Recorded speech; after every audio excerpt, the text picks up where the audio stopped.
If you're new here, hit that subscribe button, because what you about to hear is one of those stories that reminds us you never know who you messing with. The night was thick with tension. The neon lights of the Rusty Barrel flickered like tired eyes as a handful of regulars slumped over their drinks. It was the kind of bar that smelled of spilled beer, broken dreams, and the cheap cologne of men trying too hard to forget something. At a corner table sat an elderly black man, quiet and composed. His back was straight despite his years, his hands steady as he lifted his glass of water. Yes, water to his lips. The bartender, a woman in her late 40s with cigarette-burned fingers, had served him earlier, surprised by his calmness in a place that fed on chaos. Nobody knew his name yet. But soon, everyone in that bar would remember it. He wore a faded brown leather jacket that had clearly seen better days and boots that had walked through years of experience. His eyes, sharp, calculating, but kind, studied everything. You could tell he wasn't just there. He was observing. That's when the door creaked open, and trouble walked in. 3 young men, loud, wild, drunk, and full of false confidence, swaggered inside like they owned the world. Tattoos snaked down their arms, chains hung from their jeans, and one of them, the biggest, slammed his fist on the counter, barking at the bartender, 3 shots of Jack, and keep him coming. They laughed loud and obnoxious, turning the quiet bar into their playground. But when one of them, a wiry guy with a nose ring, noticed the old man sitting alone, he smirked. "Yo, check this out," he said. "Old dude's drinking water. What's this, a retirement home?" The others chuckled. The old man didn't flinch, didn't look up. Just kept his eyes on the reflection in his glass, where their movements played out like a movie. "Hey, Grandpa." The biggest one, the leader, leaned on the old man's table, his beer breath spilling across the space. "You lost or something?" "This ain't bingo night." The old man slowly set his glass down and turned his head. His voice was calm, even gentle. "You boys seem angry." Must be hard carrying that kind of noise around. That threw them for a second. Nobody had ever answered them like that before. The leader scoffed. "What did you say?" "I said," the old man repeated. "It must be tiring, pretending to be tough all the time." The bar went silent. Even the jukebox seemed to pause. Then came laughter. Cruel, ugly laughter. "Oh, we got ourselves a philosopher," the nose ring guy sneered. "Tell us, Grandpa, you gonna preach about peace and love next?" "Maybe," the old man said. "But first, you should sit down before you embarrass yourself." The leader slammed his hand on the table, shaking the glasses. "You think you're funny, old man?" "You don't talk to me like that," the bartender called out. "Mark, leave him alone." He's not bothering anyone, but Mark didn't care. His pride was already bleeding. "Come on," Mark said, circling the table. "Let's teach this fossil some respect." The old man sighed, then stood. He wasn't tall, maybe 5'9", but when he rose, the air shifted. It was subtle like a breeze before a storm. His posture straightened, his shoulders squared. Every movement was controlled, deliberate. "Son," he said quietly, "walk away." Mark smirked.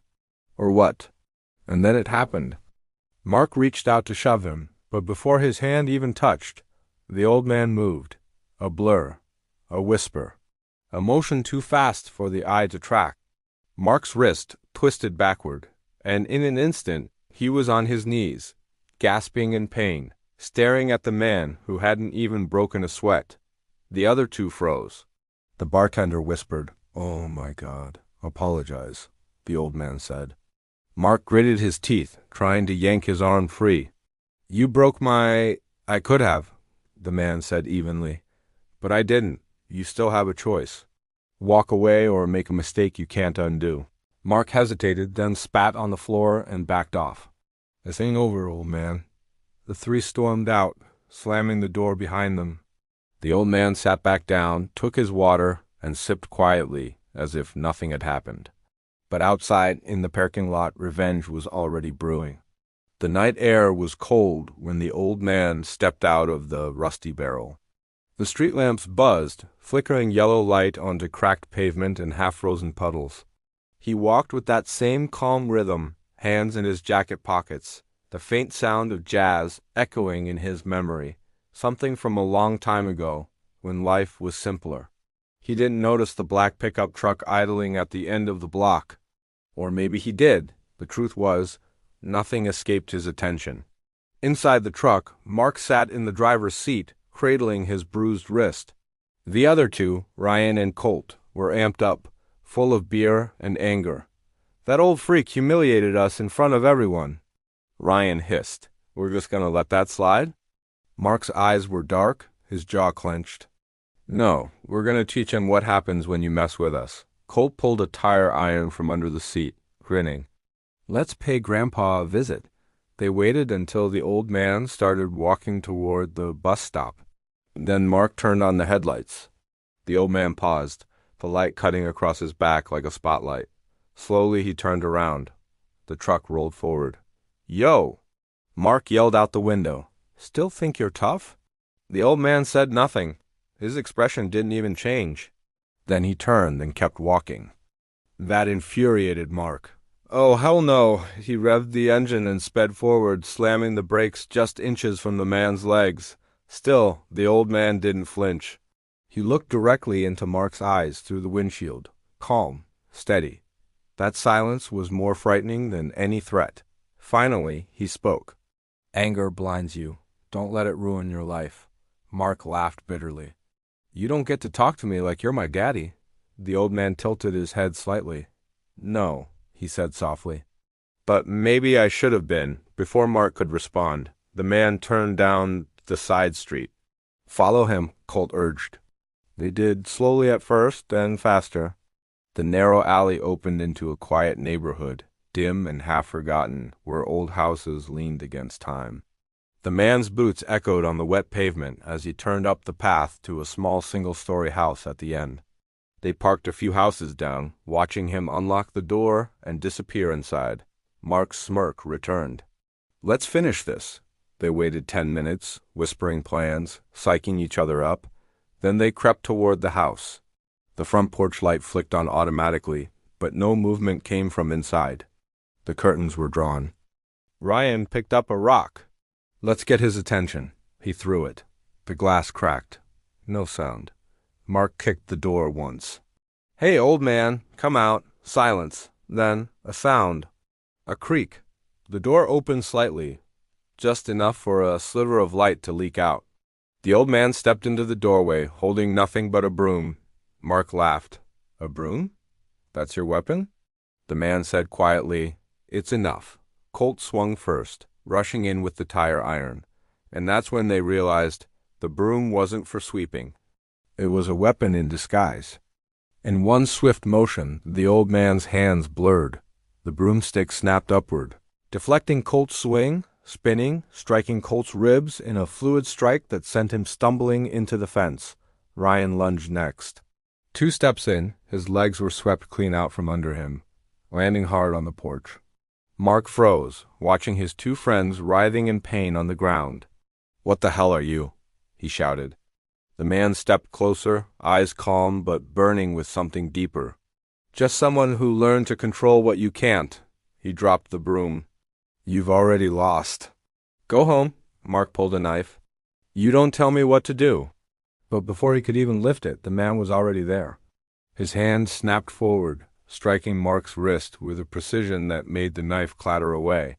Then he turned Mark's momentum against him, spinning him down into the dirt, the same technique as earlier, but this time with less mercy.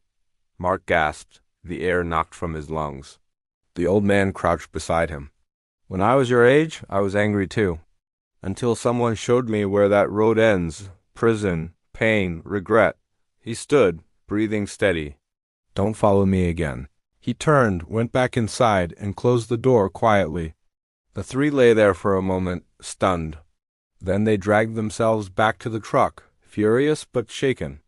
Inside, Ryan broke the silence. That wasn't normal. The way he moved, the way he talked. Mark didn't answer. Colt groaned.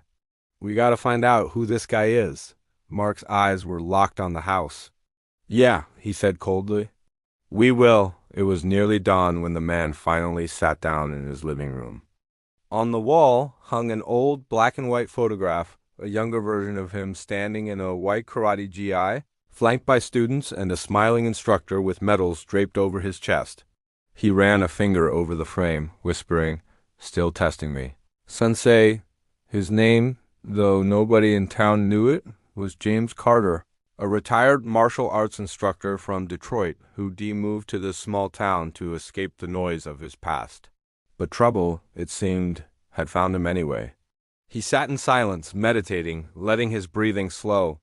Yet deep down, he knew this wasn't over. Men like Mark didn't just let things go. And James Carter wasn't the kind of man who ran from confrontation. Outside, in the cold light of morning, Mark and his crew parked near the sheriff's office, waiting for someone to show up. They weren't there to report, they were there to ask questions. Ryan had a friend who worked maintenance at City Hall. He owed Mark a favor. "Check the property records," Mark said. "Find out who lives at 214 Maple Street." An hour later, Ryan came back with a paper in hand. "You're not going to believe this," he said, grinning nervously. "Name's James Carter. Retired veteran, runs a self-defense class for seniors on weekends. Used to teach karate at some academy in Detroit. Guy's a black belt, 8th degree." Mark's grin vanished. "8th degree. That wasn't some hobbyist. That was a master." Colt whistled. No wonder he mopped the floor with us, but Mark's pride was too far gone. "I don't care what belt he's got," he said, eyes cold. "He humiliated me." "I'm going to make sure he regrets it." Ryan hesitated. "You sure, man?" "He could have killed us and didn't. That's not someone to mess with." But Mark wasn't listening. His ego had taken control. "If he's going to play tough guy, let's see how tough he is when we bring the whole crew." That's when the story turned darker. Because in the days that followed, Mark didn't just gather his 2 friends. He brought 5 more, a full group of young men who thought violence was the answer to everything. And they had a plan. They'd show up at the old man Ace class that Saturday, in front of everyone, and make him pay. But what they didn't know was that James Carter had been expecting them.